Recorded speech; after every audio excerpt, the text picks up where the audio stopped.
this your place? No. No, I live with my mom. Oh. Yeah. You hungry? Hey, Ma! Can we get some meatloaf? Live from Joe's mom's basement, it's the Stacking Benjamin Show.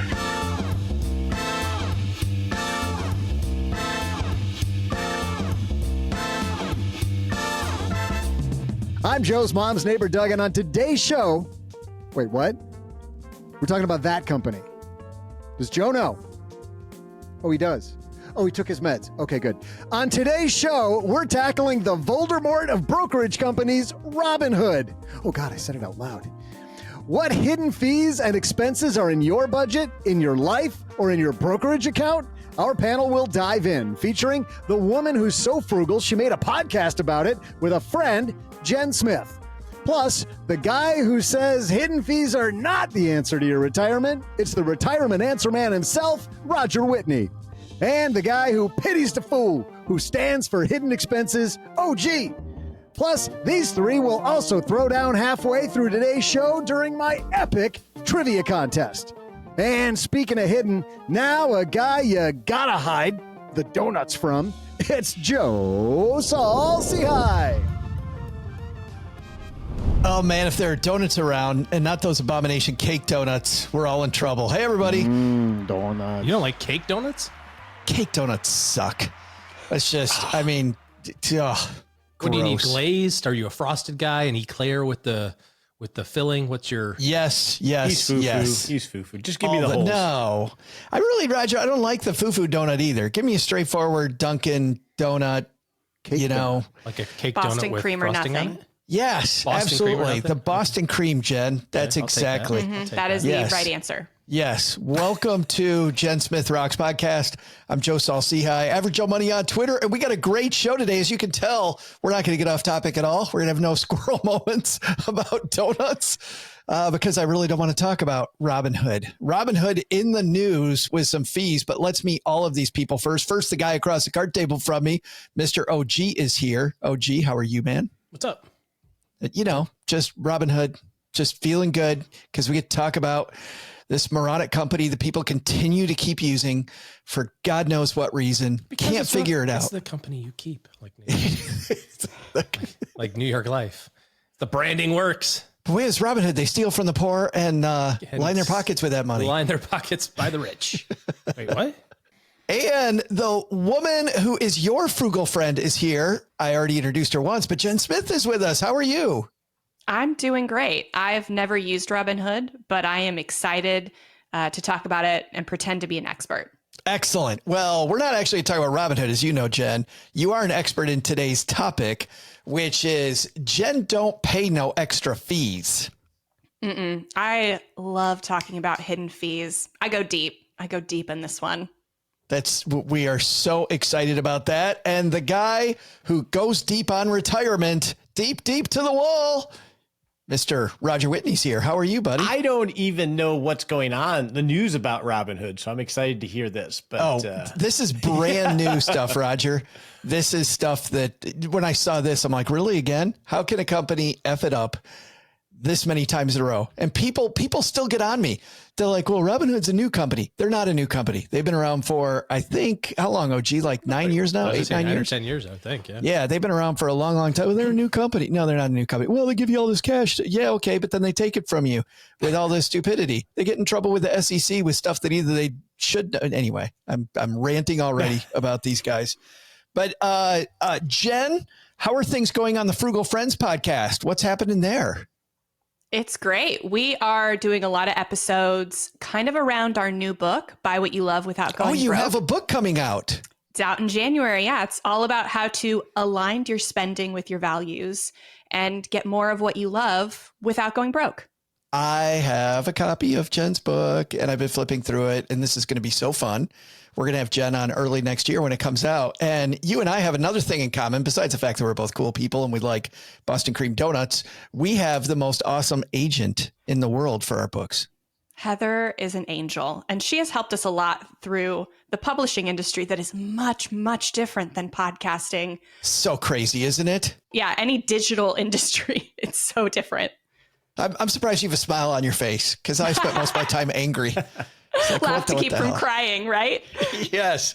And Roger, what's happening over there at the Retirement Answer Man podcast lately? Well, you'll be excited about this, Joe. This weekend is our roundup, our conference, our retirement conference. I love for the your club. conference. This is so fun. So you keynoted it 2 years ago. We're in the same venue, and it's more than twice as big as when you were there. Oh, it's such a great group of people. Yeah. Great group of people. These are all people that are in your Rock Retirement Club. And these people all not only are they concerned about their retirement, Roger, they're just cool people. This is like the opposite of Robinhood. If you get the right who you keep company with, these are the kind of people to keep company with, for sure. Well, I feel lucky that I get to keep company with all of you today. As we talk about Robinhood and fees. But before we get to that, we've got a couple sponsors that make this thing go so that none of our stackers have to pay for it. No hidden fees here. We're gonna make sure the bills get paid by these companies. So let's say hello to them and we'll be right back. Jen Smith is here. Roger Whitney's here. OG's here. Doug's here. Let's get into this.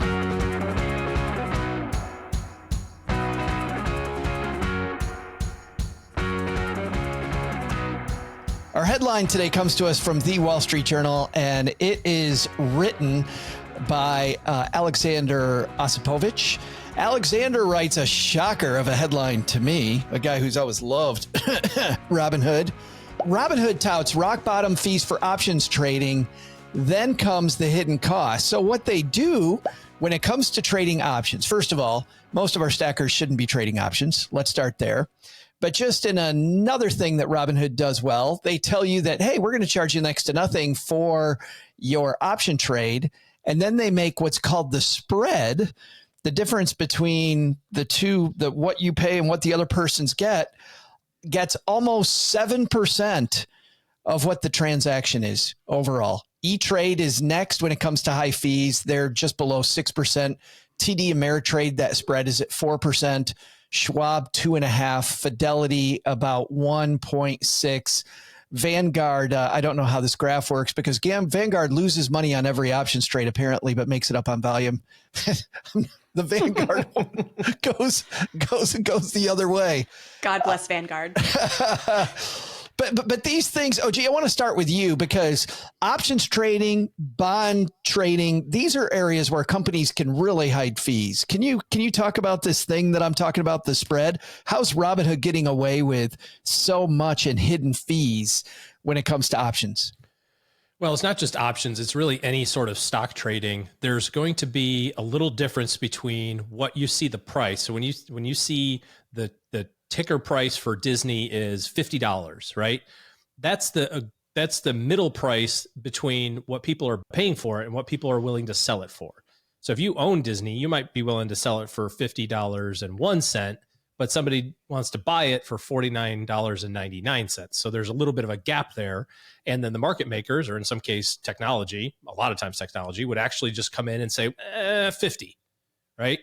And so if there's some manipulation that can happen there and give you a wider spread, and the market maker goes, well, we'll just say it's 50.5 and 49.5, and instead we'll make it 49.75. Somebody gets that 25 cents in this example.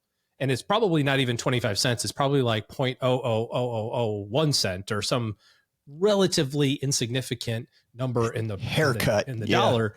But it's to your point, they make it up on volume, and a lot of times that's and that happens a lot more with securities. That's called the bid-ask spread. Let's be sure I got the K in there. This became a different show in a hurry for a second there. Today. Jen's like, and I'm gone. I did not hear. Yeah, not when I heard the first time. Yeah, nope. Yeah. I thought that as I was like, that just came out really big ass. I slurred the K at the end. So you didn't even. Yeah, it wasn't even. There was it's a really hard sound. I got to do that. Well, next time. and then you emphasized the ass, and so it just made it even more anatomical. It was awesome. Spread. Anyway, continue. In securities where there's not a lot of volume, option trade is an example of this. There might be just 10 contracts traded a day on an option contract. that spread can get really abused because there's not a ton. Disney stock is trading, a billion shares every day. It's going to be a little harder to manipulate that because there's so much transaction volume. But in option trading, a lot of times there's not a lot of volume, which is why if you're going to do an option trade, you have to have a limit price. I know so many stories of people who just went, oh, I just do a market order, on my trade like I do for a stock. And when you do that, you're basically saying, I'll take whatever the price is. Well, the market makers are like, well, how's $1.50? And, that can end badly. Not surprisingly, options are a lucrative business for Robinhood. This piece states during the first half of the year, the company's revenue from options was $336 million, more than 1/4 of its total, its financial filings show. By the way, this all stems from 3 professors who used their own money and carried out nearly 7,000 option trades at 6 brokerage platforms. They are professors at the University of California, Irvine, Washington University, and St. Louis. And when they published their study, by the way, not shockingly, Robinhood has disputed the findings of the study. Not a shock there either. I really didn't want to talk about Robinhood. I love leading it off with Robinhood because I still can't understand why people use this company. But Robinhood's not the only company with hidden fees. And then I thought about, as I was coming up with today's topic, I thought, hidden fees, these gotchas, not just in financial transactions, but in life transactions, just hit us all the time. And most of the time, we're blissfully unaware of it. In fact, there's a guy later on in this piece that said that he used Robinhood for all his options trades. Then he saw this and he said, I'm going to Fidelity.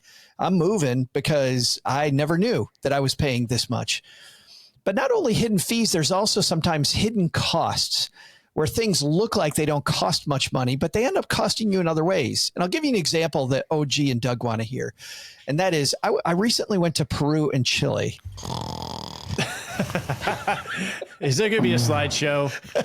I have 85 slides to show you about my recent trip. But on one of the last days after our wonderful trip by Adventures by Disney was done, scoreboard. We booked one through Viator, this tour that was going to take us to a town on the seashore. The trip cost next to nothing, which should have been the first flag, because we get on this bus with a ton of other people. They take us halfway. It's about a 90-minute ride from Santiago to the coast. We stop for half an hour at what is a Buc-ee's. Jen, have you been to a Buc-ee's? I have seen them, but I have not personally been in one. It's like a gigantic. Roger, you've been to a Buc-ee's. Oh, yeah. Great bathroom. Yeah. Great Yeah, bathroom. Doug, have you been to one? I know OG's been to one. I've never been inside one, but I love their products. Yeah, for people that don't know Buc-ee's, it's Beaver like nuggets. it's a gas station the size of a Walmart, right? I mean, they've got Seems like it, yeah. everything. Are you there. missing a cowboy hat? You can get one. How about a bathing suit? Umbrella? Salted caramels? There's a mandatory stop on this trip of half an hour to the Chilean version of Buc-ee's, where we just have to walk around inside. And I know the tour operator must be getting paid to make us just sit here. And we just walk around. Oh, so we ended up paying with our time because it was a, quote, low-cost tour, right? It was a, quote, great deal that ended up being not a phenomenal tour. It got better later, but that's an example. So I was hoping that you guys could bring some examples of either hidden cost like that or hidden fees that we should pay attention to. Jen, you're a guest of honor today, so why don't you go ahead and go first? What's a hidden cost or hidden fee that drives Jen Smith crazy? So this is a topic that we talk about on Frugal Friends a lot because consumption is honestly all we talk about. In Frugality, we are kind of pigeonholed as the group of people or the niche of personal finance that wants the lowest price at any cost. And it's always a race to the bottom. And we've spent 6 years trying to push back against that ideology when it comes to frugality by kind of stating some of these actual financial hidden costs. So it's, time costs with, saving money are obvious, but there are actual financial hidden costs. And there's other costs too. So we actually divide them between creation, consumption, and disposal. So I could just start with like some of the costs associated with the creation of products that's fueled by overconsumption, and then maybe talk about the other two categories after everybody else gets a chance to talk. But you invited me here for a reason. Takeover. I love it. Yeah, I was going to say, Roger, Jen was like, I'm glad we didn't have the slideshow of Santiago because I got my own slides. I got my own slide deck. I'm going to go get a donut. Cool. Let's talk about some of these creation costs. What are you talking about? So some of the non-financial that we may not think about, these non-visible costs associated with the production of items. It can be environmental pollution, which then translates to some financial cost to mitigate that. You've got depletion of natural resources, same story. You have social costs, such as forced labor and violation of workers' rights that's happening all across the globe. So you've got these hidden costs that aren't necessarily financial, but may have, financial repercussions down the line. But then you have ones that are actually financial. So Change Inc. did a video on true price. And so they gave this example of how company A discharges waste into a river. And it's not a big deal. It's essentially allowed. But a town downstream depends on that river for drinking water. That town now needs to build a water treatment plant. And the cost of this is through taxation. And that's borne by the town's residents, when in fact it should have come from company A that's polluting the water in its creation of products. So a lot of the hidden fees we see in consumption come through taxation. And you see that a lot in the disposal of items too. That's interesting. I saw something while I was on my vacation. Did I tell you I went to Peru and to Chile? I heard the grapevine. But the amount of plastic that's just inside of all of us now was a not unsubstantial number. Like we have a bunch of plastic that is now inside of us, which is crazy. I was just going to talk about Doordash, but that's right. I have that on my list. I'll take that off. Great. Well, let's go ahead and start there, OG. We were there a few weeks ago on the show, but Doordash is a hidden cost. How so? I mean, I feel like I didn't prepare as much as Jen did because she has a much better slideshow than I do. I literally wrote down Doordash on my sticky note. This is just what I talk about every day. What about the pollution? I'm like, well, yeah, I guess I didn't. Boy, slave labor, but Doordash. I don't really. But get wait that a minute, though. Doordash though isn't a hidden cost though, OG. I mean, it's a cost they tell you about. Mon frere. Oh, bring it. Here's my hidden cost for Doordash. Obviously, there's a explicit cost of the driver and a tip and the delivery fee and that sort of thing. But I think the thing that we forget is that quite often the item that you're buying is priced differently on Doordash than it is priced retail or if you're there. So if you want to get a burrito bowl at Chipotle, it might, I don't even know how much they are, $12 maybe. But if you order on Doordash, it just says it's 18. And so you just go, oh, that's the price. You don't think of that as an extra cost associated with Doordash. It does get out of hand when you order 5 of them for your family. And you're like, wait, how did Chipotle cost me $200 all of a sudden? You can kind of piece it together then. But in the moment, I think you look at it and you just go, oh, we're ordering grilled chicken or we're ordering seafood or, whatever. And a lot of times that price that's displayed for Doordash is a different pricing system altogether from the restaurant or from whatever. So quite often you could just call the restaurant directly, get off your keister and go get your own Doordash and save a bunch of money, still go out to eat, still effectively, not cook and have it at home, but you have to go do the driving to get it, and save a bunch of money. I didn't know there was a duplicate. Sometimes difference in price. It doesn't surprise me. Yeah. By the way, back on episode 1554, we had Bill Yount, Doc G, and Paula talked about Doordash. And another hidden cost is we used to ask our neighbors for help. We used to have tighter knit communities. And now we're like, well, I don't want to bother anybody. So I'm just going to have Doordash, Uber, we'll do, all these different services pick me up. And Katie from Money with Katie did a wonderful piece that we talked about on this topic. Doug? Wait, did you used to ask your neighbors to go get you Pizza Hut for you? Like, is that how close knit your community was? That explains why Joe's moved a couple times the last couple of years, doesn't it? Like, hey, could you go get me a pizza? I'm really hungry. Well, can I share my lowest Doordash moment? I was in an epic Call of Duty game with my kids because that's how we stay connected. And I had finished the bottle of wine. And so literally DoorDashed just a bottle of wine to my house. Well, and that's I think a safety thing. You shouldn't drive to go get that wine, was a safety thing. Thank you. I feel especially better. after you just finished one. Yeah, that's right. That's a good use. That's a good use. That's the perfect case use of DoorDash. Okay, I feel much better. I thought you were going to say I ran out of batteries in my Xbox controller, so somebody had to deliver me 2 AA's ASAP. And it was $25. It was It was $27 after your tip. But the wine, much more worth it. Much more worth it. Okay, I feel better about myself. Okay. Yeah. Let's be clear. Yeah, the hidden costs, the trips to AA, Roger, after too many of those moments. Yeah, Roger, while we're on you, let's keep going. I actually feel I feel ready for Jen's conversation because I just finished one of Wendell Berry's books, which is right along the lines of what you're talking about in terms of environmentalism. And also you, what's your name, Joe?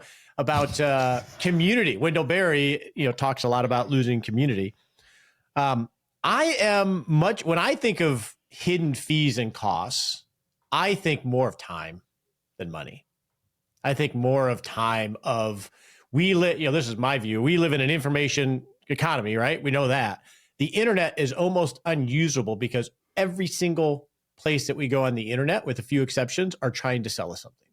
And it's the beginning of a cycle of transactions that essentially dominates our lives and doesn't allow us to live a real life. And I think that's, to me, those are the big hidden fees, is our time. And we have all information's designed to sell you. You have email opt-ins, you have email chains, you have things behind paywall. The algorithms suck you into the next video that literally rob your life. So those are the kind of costs. The kids call this brain rot.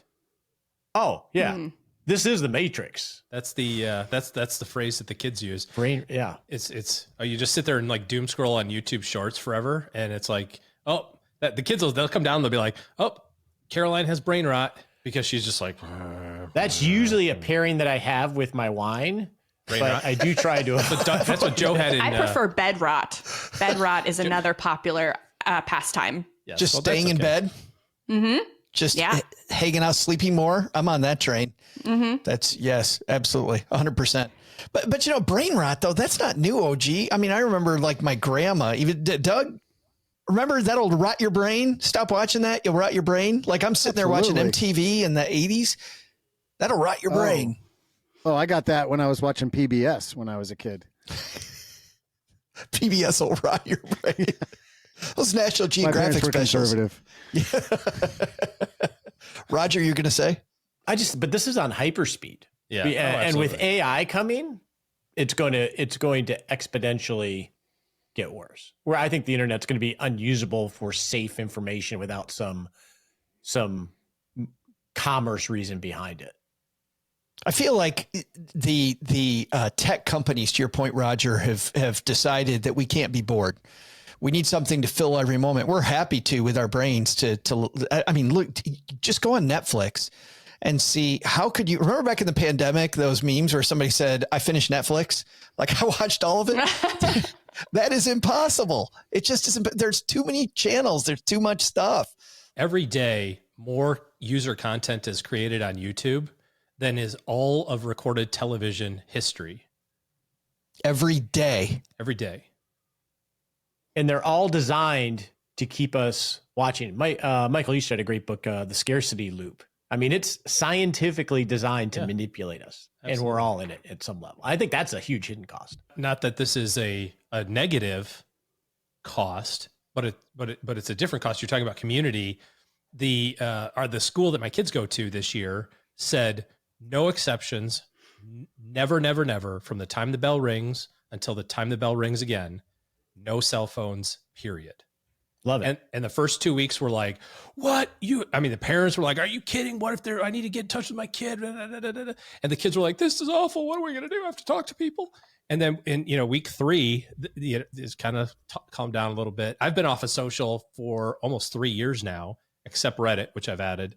But I haven't done Instagram or Facebook or Twitter in almost 3 years. And I don't, it took quite a while to kind of get used to it, but a positive cost, I guess, of having this is that the teachers reported after 3 weeks of school, they go, you know what?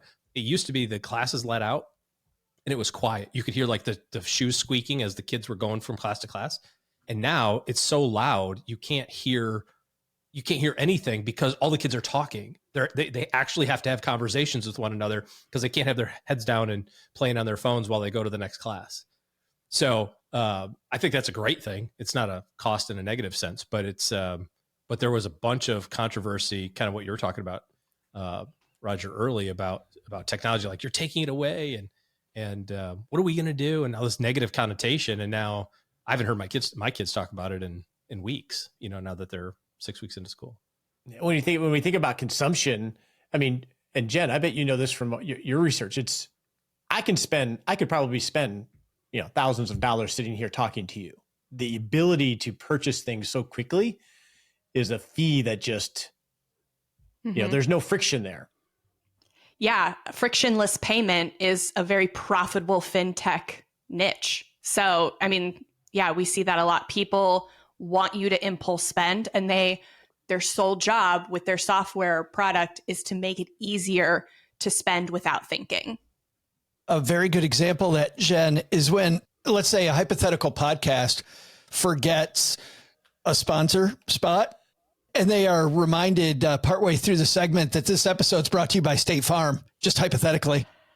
I was supposed to do that at the top, but I'm rusty because I don't know if you guys know this, but I just got back from Peru and Chile. It was a great trip. Can you repeat the part of the stuff where you said all about the things? Yeah, maybe. Jen, let's talk about specific ones. I like this Doordash one that OG brought up. I didn't know there were two different prices. That drives me crazy. Any specific product, thing, financial or otherwise, where we're maybe paying a hidden fee? Yeah, well, Instacart will do the same thing on groceries if you use it. The grocery store will increase the price if you're purchasing through Instacart. Instacart doesn't. That's interesting because I thought Doordash was raising the price. You're saying the institution has a two-tier thing. Instacart, I mean, yeah, it's anytime you're using a third party. Yeah. It costs the business a lot more to use that. So they'll kind of compensate by just, adding. Uber, even for a year, added a fuel surcharge to passengers when fuel prices were really high. So that was another fee that you couldn't get around if you wanted to take an Uber. And they had that for almost a year. I also seem to remember that they left that fee on there much longer than people expected. And finally, they had to have a bunch of people pointed out on social media that, hey, what's this fuel surcharge still doing here? Yeah. Another specific one is on disposal. So the garbage industry, so like stocks like waste management and stuff have outperformed. And this was an article from 2021, but from what I've seen, it's still applicable. The garbage industry has outperformed the market since 2015. So people are throwing away more. So as we consume more, we throw away more. And that cost is seen through your utility. You have a extra, in addition to water, you also pay for trash disposal. And that's because your city or county has to pay a tipping fee for every ton of waste they put onto the landfill, because those are typically privately owned. They have to pay. And that charge used to be like $8 a ton, and now it's, I think, like 30 something. Wow. So, and the average American will throw about 1,600 to 1,700 pounds per person. And that's the main way that landfills make their revenue, but we're paying for that in our utility bill, and we have no choice but to pay it. So the more we consume, everything you consume ends up in a landfill. It might make a pit stop at a thrift store, might make a pit stop at a recycling plant, but a very small portion of things that are recycled actually move on to be usable again. And it might, it might make pit stops, but ultimately ends up in the landfill, and we pay for that. I saw our friend Sean Mullaney make that point at a Camp Fi Southwest a few years ago. He was talking about shopping gets a lot less fun when you walk into a Target and you realize that even if people are careful with all the stuff, if you're careful with it, if you keep it, if you're good to it, every single thing in this store at some point is going to end up in the landfill. And then you look at the number of stores out there and you're like, oh my God, there's a ton of stuff. Another hidden fee to that is sort of a second or third order consequence is the idea of low prices. A friend of mine has a mantra: buy once, cry once. If you buy something that is quality, that will last, is durable, you may avoid buying 3 different things because they were cheap. Yeah.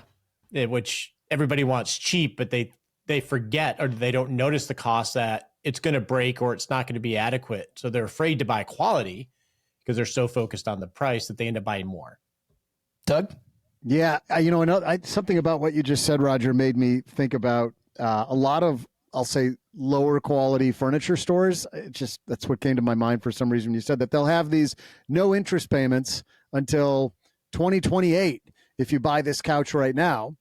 And what I think a lot of people don't realize is that the interest on that loan is accruing the entire time for that whole period that they state. And if you don't pay that sofa off in its entirety within a minute of that contract expiring, all of that accrued interest shows up the next day. And a lot of times that can be up to half the cost of what you thought you paid for the sofa. Good example. So that's a potential hidden fee that it feels like, hey, I'll let somebody else finance this for $0. Of course. This is other people's money. Right. Man, I'm supposed to do that. The guys in Stacking Benjamins told me to use other people's money. But if you don't have the discipline to make those payments regularly, then you could be scrod pretty hard if you don't pay it off. Yeah, with like an ass spread, a bid ass spread. A big ass spread, yeah. I knew that was going to come back. Sorry. It was right there. I think on that gross note, I didn't know that that you didn't get the bid part either. You guys heard big and ass. Yes. Oh my! It was coming from you, Josh. It was coming from That's you. what we heard. That was. I gotta really work on my radio voice because that makes it even worse. I didn't put those things together. It was so true, though. I didn't bat an eye because I was like, yeah, you're right. Yeah. Hey, there's a big ass spread. You never know. Whole website's dedicated to that. all right, we're going to let our audience go wash while we take a break here, like we do in the middle of every Friday, for our year-long trivia competition. And normally this is Mom, OG, and Paula. Jen, as I mentioned, you're the guest of honor. So would you rather play for Mom or for Paula? I feel like last time I came on, I was playing for Paula. So maybe I'll play for Mom. Well, Roger, that means to you, being our other guest of honor, good news, bad news for you playing for Paula. Do you want the good news or the bad news? Well, I suck at this game every time I'm on, so I feel bad for Paula. Same. That's why I chose Mom. I was like, I can't do that to Paula again. Paula, don't be mad at me. Well, the good news is, Roger, there's no reason to feel bad for Paula because she does pretty crappy on her own at this game. She has 8 points so far this year. Jen, Mom has 10 points. OG at 15, getting pretty close with just 3 months to go to wrapping this thing up early. So, Jen, no pressure, but you got to help Mom close that gap. I know. Mom's got to stick together. And Roger, if Paula's going to make a move, it's up to you, big guy. And the other good news for you, Roger, you get to go last because Paula's in last. You get to guess last. So you get to hear Jen in the middle and OG is going to guess first. But that means we need a question. And Doug, what's our question today? Hey there, stackers. I'm Joe's mom's neighbor, Doug, and today's a big day in Benjamin stacking history. An actor who stacked lots of Benjamins, Charlton Heston, was born on this day way back in 1923. He famously starred in a film called Planet of the Apes, which, you're not going to believe this, was about a guy who rocketed to a planet where, and I know this is going to shock you, there were, of all things, apes. Wow. Speaking of rockets, today is also the day Sputnik made it into orbit back in 1957. That's right, just like NASCAR, all these years later, they just piloted this thing in circles around the Earth over and over again. Everybody was just watching to see if it crashed. Anyway, but because we don't do Russian trivia here, sorry, Vladimir, let's give you this one. Back in 1957, what was the NASA budget in 1957 dollars? I'll be back right after I go sign up for space camp. Man, I loved that as a kid. Well, Doug may come back a little disappointed when he finds out Space Camp might not allow him to go. But, OG, you're going to be first. 1957, the budget in 1957 dollars. What was NASA's budget? So this was before Kennedy, and Kennedy's big thing was, we got to get to the moon by the end of the decade. That was his kind of, anchor that he put there. There was a lot of Cold War stuff going on, but 57, I think we were embarrassed by the fact that the Russians were in space before us. I think that was the kind of kickoff to this of like, oh crap, we got to kind of get after it. So this is the annual budget for NASA, the line item annual budget on 1957 only in the Treasury. Pre-Sputnik or post-Sputnik? This is the same year, 1957.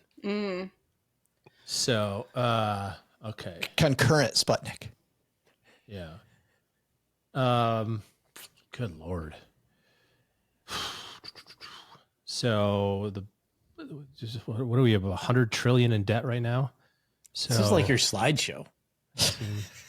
$57 divide by 55. Oh my God.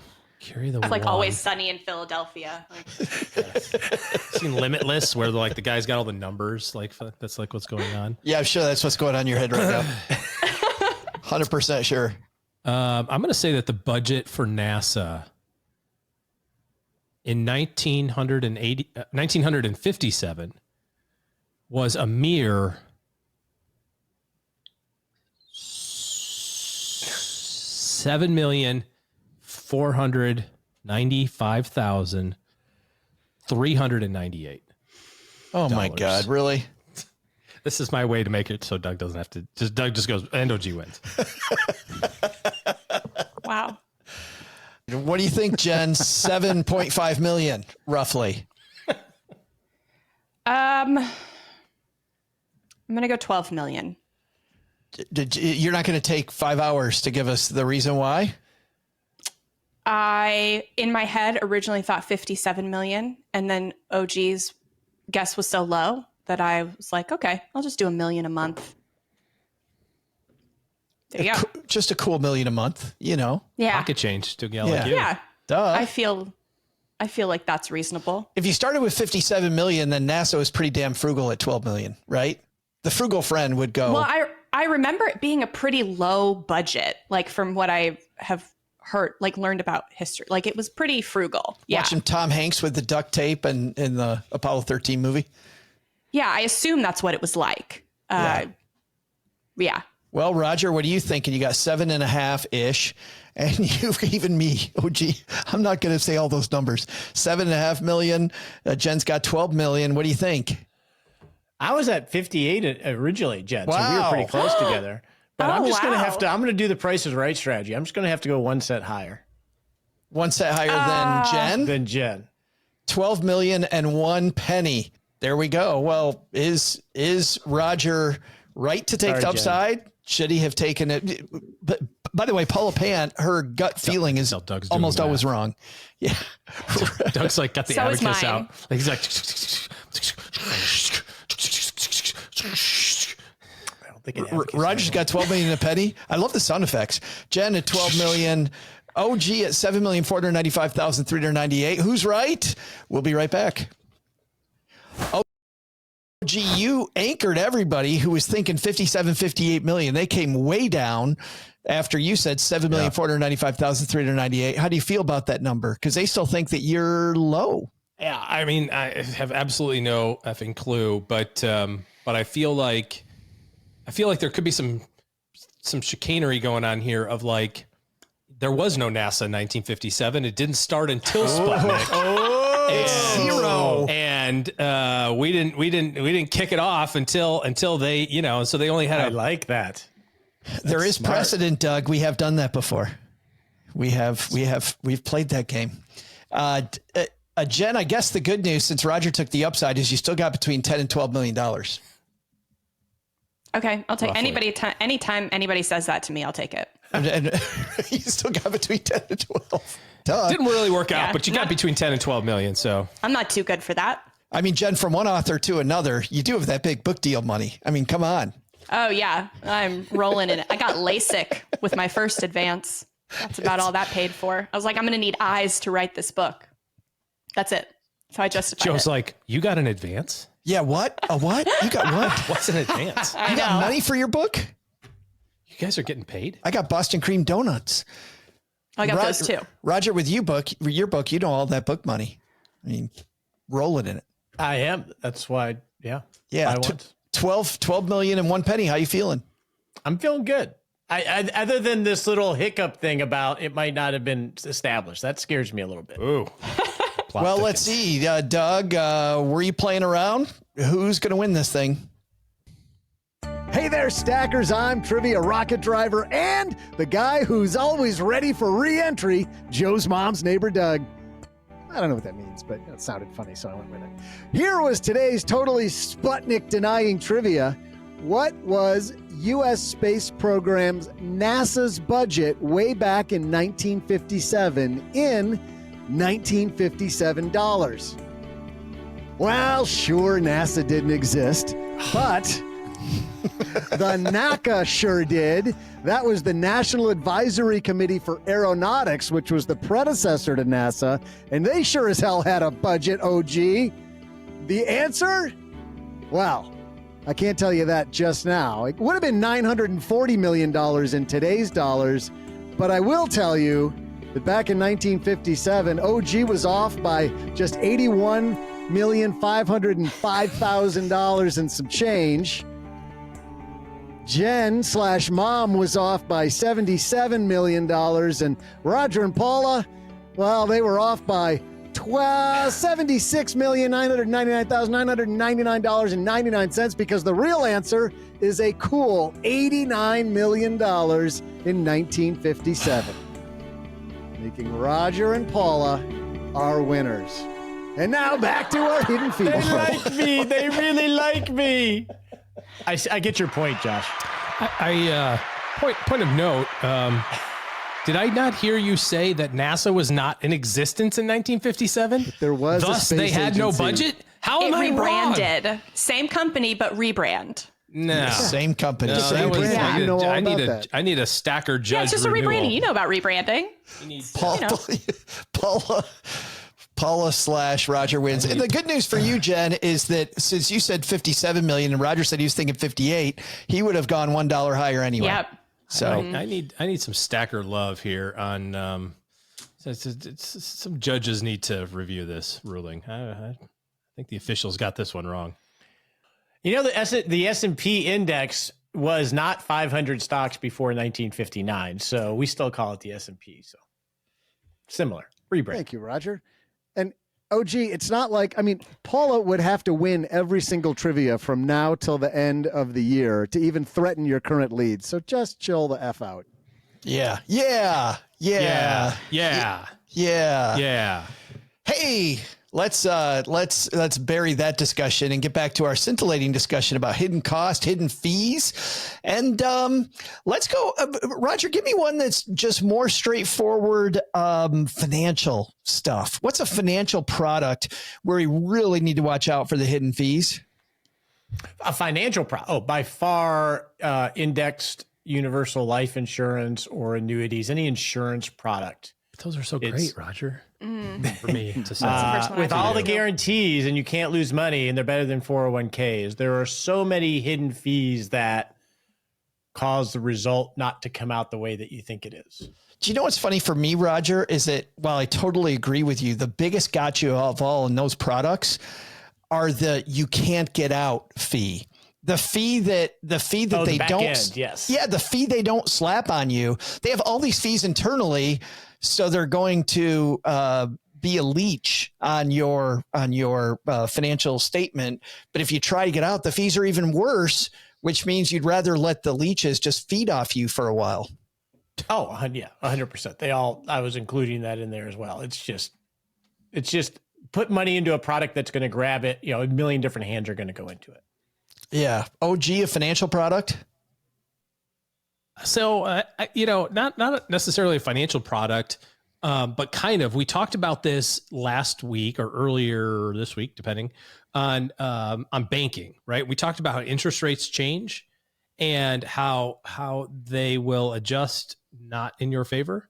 You know how like you play Monopoly and it says bank error in your favor, collect $200. That doesn't happen in real life. So a couple of weeks ago, interest rates went down 0.5%.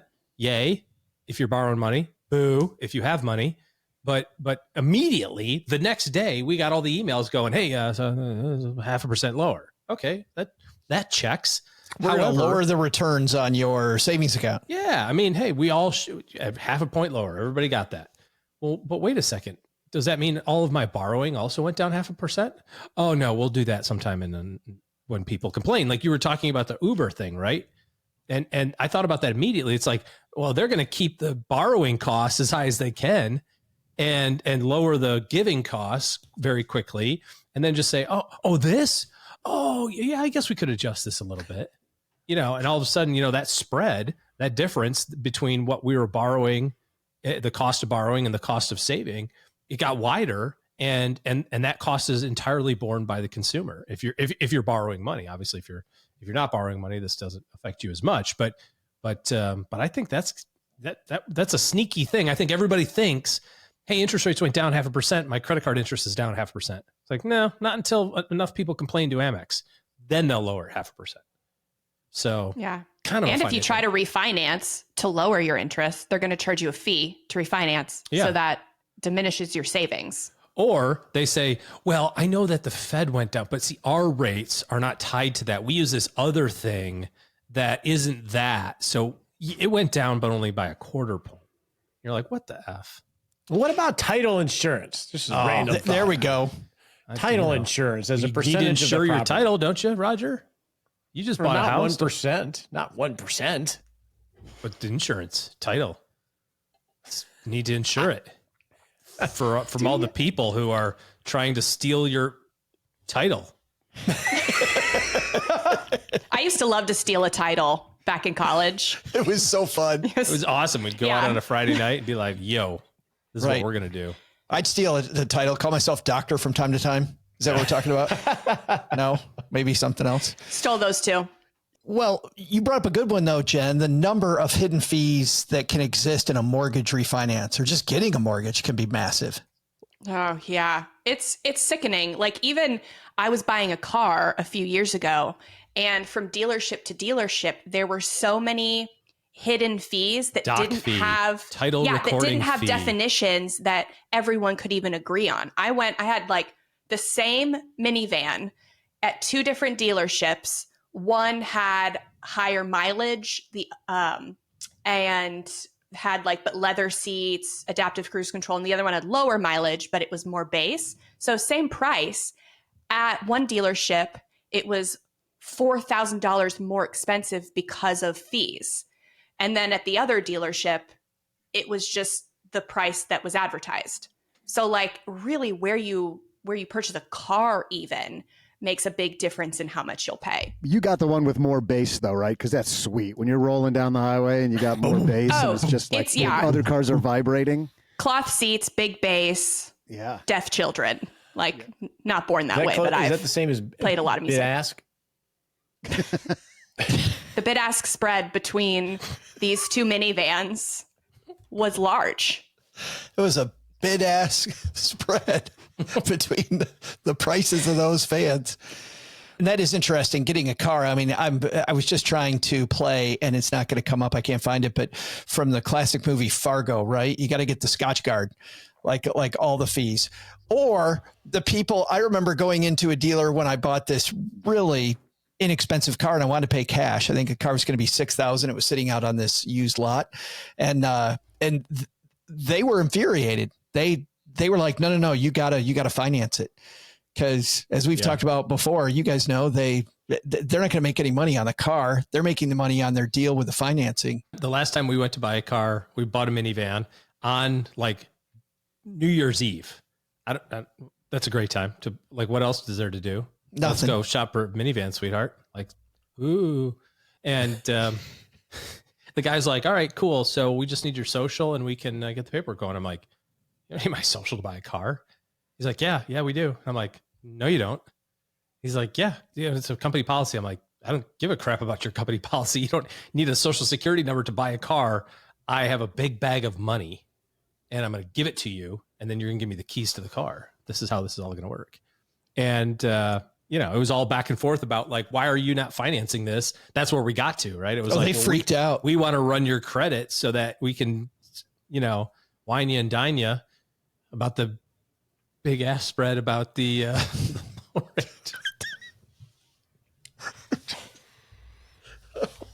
Oh, this is going to be great. No. For the show to come out.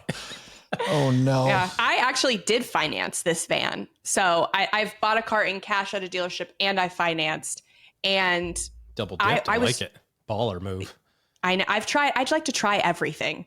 And this time I financed, and I negotiated down so much, but still, like, even after a couple hours of negotiating at the more expensive dealership, like, I just could not.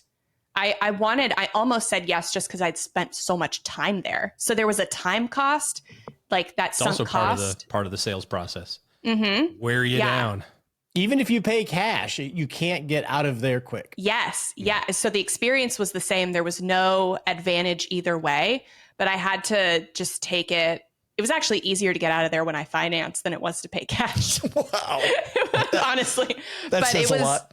Right. I had to like pick myself up and like leave this dealership after like so much sunk time in order to choose the one that had like the transparent pricing, which I thought was a gimmick. Honestly, they say it in the advertising, but it wasn't. It was actually transparent pricing. In a past episode, Len Penzo brought up a good cost. When you talk about negotiating, Jen, he was talking about negotiating not with car dealers, but with construction people working on your house, like handymen. He had a handyman that was going to do a job for him, and he just beat the guy up and beat him up and beat him up and beat him up. And finally the guy said, oh yeah, I will do that for this low cost. He goes, it was the shoddiest work. The guy didn't want to come out and fix it. He said, that's when I realized that low cost provider, not always going to be, and you brought this up earlier, Jen, that being frugal does not mean being cheap, right? You can't shrink your way to greatness. Yeah, absolutely. We had the same. We've just finished up a 2-year like renovation on a fixer-upper that we bought, and we had the really low cost. Unfortunately, that was all we could find. We didn't want to take the lowest cost, but we literally had to take what we could get. And then compared to once we fired him, the people that cost more, and the work was night and day different, and it was worth paying not the highest price, because we had somebody come out that like wanted to put a plastic tub in and charges $15,000, right? Yeah. So we didn't go with them, the franchise, but looking around and taking the next affordable, not the cheapest, but the second or third least expensive option was, and we got those two guys from referrals from real estate investors. Wow. So it's right, like it's really in the Tampa Bay area, it's really take what you can get out here. Wow. Right now. Wow. So, but Roger, let's go back to financial products for a second. Did any of you guys know if Primerica is still a thing? I don't know. Are they? They are? Oh yeah, it's a thing. Primerica is still, Jen, do you know what Primerica is? no. So Roger, with Primerica, you will get a free financial plan. You will get a free financial plan. And Primerica is not the only one, but Primerica being multi-level marketing. So Jen, this combines multi-level marketing with financial planning. Yeah, it's great. With life insurance selling. Yes. Not financial planning. Let's be clear. Yeah, Roger, what happens when you buy a free financial plan through Primerica? You're going to get sold a product of some sort, right? And that's the hidden cost of financial planning. But it's everything. You get what you pay for, right? And in financial services, especially, the industry is always trying to figure out, how do we serve the masses? And unfortunately, this is the way that you serve the masses, because the engine is the sale of financial product. And so that's how we get Primerica's. Yeah, I would say that to serve the masses, to get rid of that incentive, it's going to be coaches. It's not going to be the industry that solves it. It's going to be financial coaches that are outside the industry, because of all these hidden costs of just junk that they get sold in order to get that free plan. Free plan. Yeah. And you know what's worse is that financial plan, so much of it is still done face to face, whereas in traditional MLMs, you buy most of your products online. So it's weird, like network marketing for makeup and shampoo and all that is weird now. But face to face financial planning is not weird, even though you can do so much of it online. So you can still have these like financial product MLMs because it's not weird and people are more easily tricked into them. Because they're sitting down at a table with this very nice person. I remember somebody telling me that way back when I was a financial planner, they're going to do it for free. I'm like, nobody does anything for free. Why do you think they're doing it for free? They're like, oh, because they're really nice. You should have been, they were so nice. I'm like, well, yeah, they're nice, but they still have to get paid. They still have to eat. Like, if you don't know how somebody gets paid, you need to do more research. Speaking of MLMs, this just gets down to entrepreneurship in general. I'm not as anti-MLM as I see some people are online. It's just a way of distribution, right? It's just another distribution channel. But my general rule is when there's a low barrier of entry, you're going to pay huge time costs to get ahead. And there's going to be a lot of people lying about the products, right? They're going to be lying about the sales. So when you've got some MLM, low barrier to entry, lots of people can sell it. Lots of people compete against each other to sell it. They're not even going to sell the product. They're going to sell you on having to do nothing because of the fact that it's low barrier to entry. When you go try to buy a McDonald's, much higher barrier of entry, it's going to cost you a ton of money and you're going to get rid of a lot of the competition. People are going to see the arches. They're either going to come or they're not going to come. Roger? I think this structure ports over to the internet and content marketing. Oh, good point. It is, you are the product, whether it's Facebook, but you're also the product for financial information. Click on my email list and then upsell to the course, then upsell to the club, and then upsell. That is the business model of it. And there's always going to be conflicts of interest, even with the Primerica guy. But there probably are really amazing Primerica guys and gals that are trying to do the right thing, that disclose and are more transparent about it. So as an example, circle back to Robinhood. The fact that Robinhood makes money on the spread isn't as much of the issue as how they try to obscure that and say they don't. If I do option trades at Fidelity, they're making money on the spread too, because the bid offer spread is everywhere. It's not just exclusive to Robinhood. It's more of how they're managing the conflict. And some people are more open about it than others. I like how finally we get to the end of the episode. Somebody has the wherewithal to change the word to offer instead of ask. We should have done that earlier. Not cool, Roger. Not cool. Should have done that earlier. I think it's a great place to leave it. Thank you so much for a great conversation. Jen, I like how early on you widened it up too. There's lots of ways that we pay. We pay in our taxes. We pay in consumption. We pay in so many different ways. Not just in the straightforward gotchas that we think we have. Doug, you remember the Jim Gaffigan bit about how even water's not free? That's how they get you. Yeah. Yeah. When you make the ice, you got to buy that plastic tray. That's where they get you. They get you on the tray. They give you the water for free, but then they get you. So fun. Let's find out. Speaking of fun, let's find out what's going on in all of your fun lives. Oh, gee, first weekend in October. What are you doing this weekend?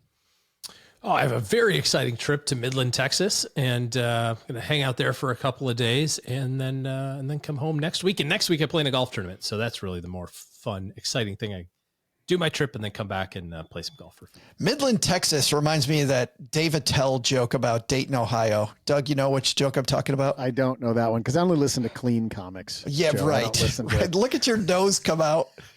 I recall you and I listening to Dave Attell together, but anyway. Naughty. Yes. Dave Attell says, you know what's fun to do in Dayton, Ohio?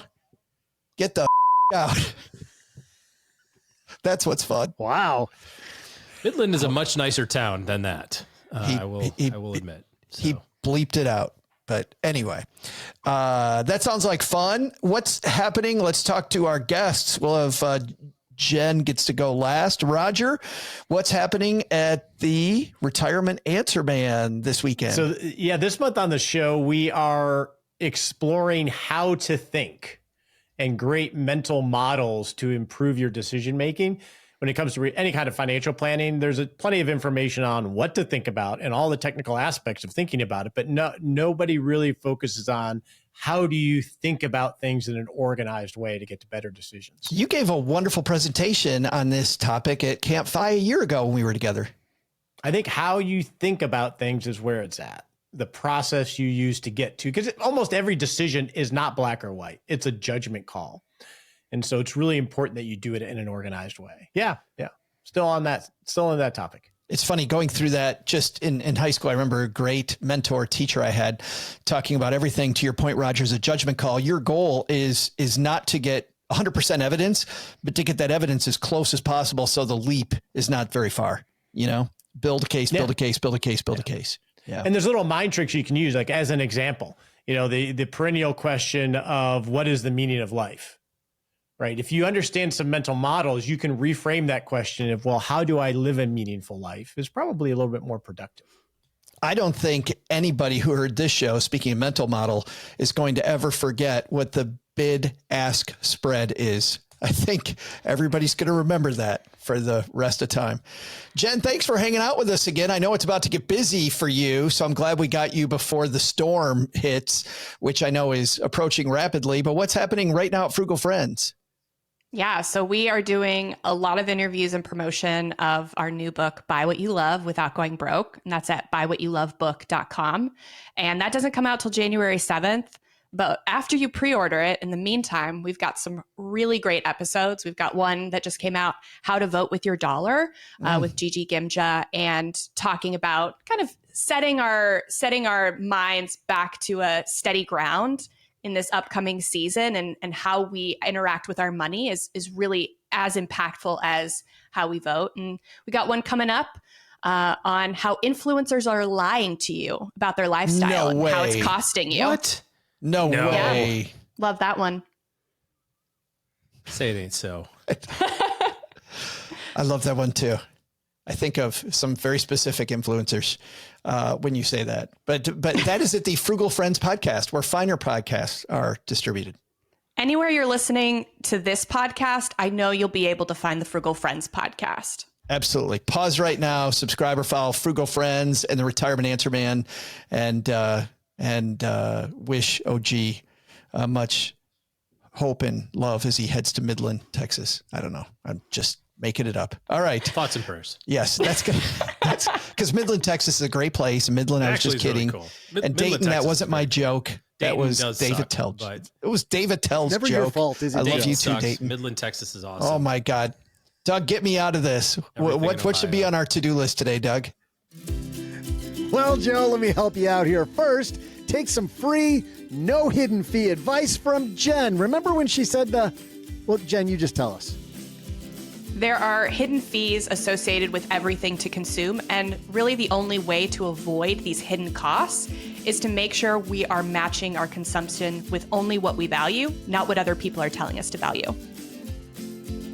And second, don't forget when Roger totally blew your mind when he said, buy once, cry once. That's going to allow you to buy gear for doing something really cool rather than just accumulating stuff. You're going to end up helping your house. You're going to have less stuff. You're going to end up helping the environment and the world.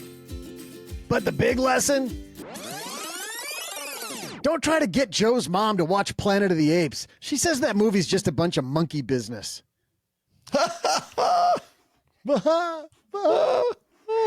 Okay. Thanks to Jen Smith for joining us today. She's got a new book coming out early next year, and believe it or not, are you sitting down for this? You can pre-order it. Hey, Jen, couple of questions for you. What's it called? How do you pre-order it? And what's the 14th word on page 110? It's called Buy What You Love Without Going Broke. You can pre-order it at buywhatyoulovebook.com. And I'm just guessing. Yes. Good guess. That's a good guess. She goes to the mathematically probably correct answer. Damn it. All right. You know what? We'll also include links in our show notes at stackingbenjamin.com. And thanks to Roger Whitney for hanging out with us today. You know, he has his own amazing podcast called The Retirement Answer Man, and you can find that wherever you listen to finer podcasts. And finally, thanks also to OG for joining us today. Looking for good financial planning help? Head to stackingbenjamins.com/OG for his calendar. This show is the property of SB Podcasts, LLC, copyright 2024, and is created by Saul-Sehy. You'll find out about our awesome team at stackingbenjamins.com, along with the show notes and how you can find us on YouTube and all the usual social media spots. Come say hello. Oh yeah, and before I go, not only should you not take advice from these nerds, don't take advice from people you don't know. This show is for entertainment purposes only. Before making any financial decisions, speak with a real financial advisor. I'm Joe's mom's neighbor, Doug, and we'll see you next time back here at the Stacking Benjamin Show.